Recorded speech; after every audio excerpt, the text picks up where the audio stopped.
इस किस्त का आगाज एक निहायत संजीदा और फिक्र अंगेज गुफ्तगू से होता है, जहां जोरा के रिश्ते के हवाले से घर में तशवीश बढ़ती हुई नजर आती है।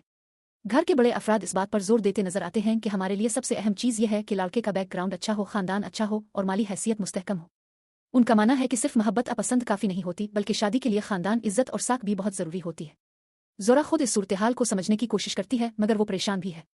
वो कहती है कि इसे समझ नहीं आ रहा कि लड़के वाले अभी तक बात पक्की करने क्यों नहीं आए। सब लोग इंतजार में हैं, मगर खामोशी मुसलसल बढ़ती जा रही है। इसी दौरान अम्मा, जो पहले ही हसास तबीयत रखती हैं, ज्यादा सोचने लगती है। वो बार बार फिक्र का इजहार करती हैं कि कहीं कोई मसला तो नहीं हो गया। घर का माहौल बेचैनी का शिकार हो जाता है।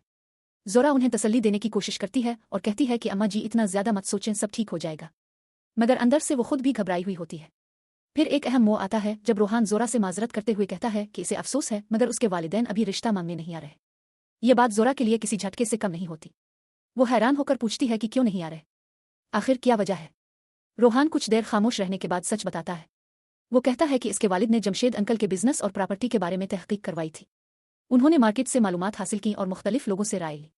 तहकीकात के बाद उन्हें मालूम हुआ कि जमशेद की मार्केट में अच्छी शोहरत नहीं है। बिजनेस में उतार चढ़ाव है, माली मामलात गैर मुस्तहकम हैं और कुछ लोगों के साथ तनाजात भी रहे हैं। यह सुनकर जोरा को शदीद सदमा होता है। वो कभी सोच भी नहीं सकती थी कि इसके वालिद के कारोबार की वजह से इसकी शादी खतरे में पड़ सकती है। घर में जब ये बात पहुंचती है तो माहौल मजीद तल्ख हो जाता है। तानिया गुस्से में आकर कहती है कि देख लो, बात कर लो अब। उन लोगों का तो यहाँ रिश्ता देने का इरादा ही नहीं था। वो शुरू से ही बहाने तलाश कर रहे थे। फिर वो जोरा और उसकी माँ को सख्त अल्फाज में सुनाती है। वो कहती है कि तुम और तुम्हारी बेटियां जब तक अपनी हैसियत से ऊंचे रिश्ते तलाश करती रहोगी, तब तक यही होता रहेगा। हर बार उम्मीद लगाओगी और हर बार मायूस होगी। ये अल्फाज जोरा की माँ के दिल पर गहरे जख्म छोड़ देते हैं। वो खामोशी से सब सुनती है, मगर अंदर ही अंदर टूट जाती है। वो सोचती है कि क्या वाकई इसकी बेटी का कसूर है। क्या उन्होंने वाकई अपनी हैसियत से बढ़कर ख्वाब देख लिए थे। उधर जीबा भी ये सब सुनकर बेहद परेशान हो जाती है। वो अपनी बेटी की तकलीफ देखकर बेबस महसूस करती है। इसके दिल में एक बार फिर ये एहसास जाग उठता है कि जिंदगी में औरत को हमेशा कुर्बानी ही देनी पड़ती है। जोरा खुद को कमरे में बंद कर लेती है। वो आईने के सामने खड़ी होकर खुद से सवाल करती है कि क्या उसकी मोहब्बत, इसका किरदार और उसकी तरबियत सब कुछ बेमानी था। क्या सिर्फ पैसे की वजह से इसकी जिंदगी का फैसला बदल दिया गया। वो आंसुओं के साथ सोचती है कि क्या रोहान वाकई इसका साथ देगा, वो भी वालिदैन के फैसले के आगे झक जाएगा।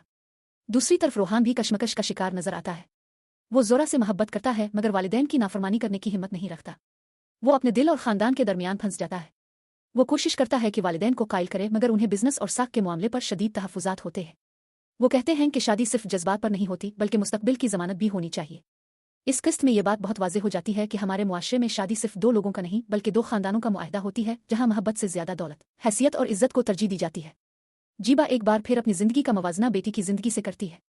इससे लगता है कि इसकी तरह जोरा भी कुर्बानी की राह पर चल पड़ी है। वो दिल ही दिल में फैसला करती है कि वो अपनी बेटी को कमजोर नहीं होने देगी, चाहे हालात कुछ भी हो।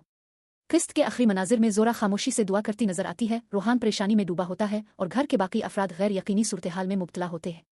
यह किस्त एक बड़ा सवाल छोड़ जाती है। क्या रोहान अपने वालिदैन के खिलाफ जाकर जोरा का साथ देगा? क्या जमशेद की साख कभी बेहतर हो सकेगी? क्या जोरा की शादी सिर्फ बिजनेस की वजह से टूट जाएगी? कोई नया मोड़ इस कहानी को बदल देगा? इसी तजस्सुस के साथ किस्त खत्म होती है और नाजरीन को अगली किस्त का बेचैनी से इंतजार रहता है।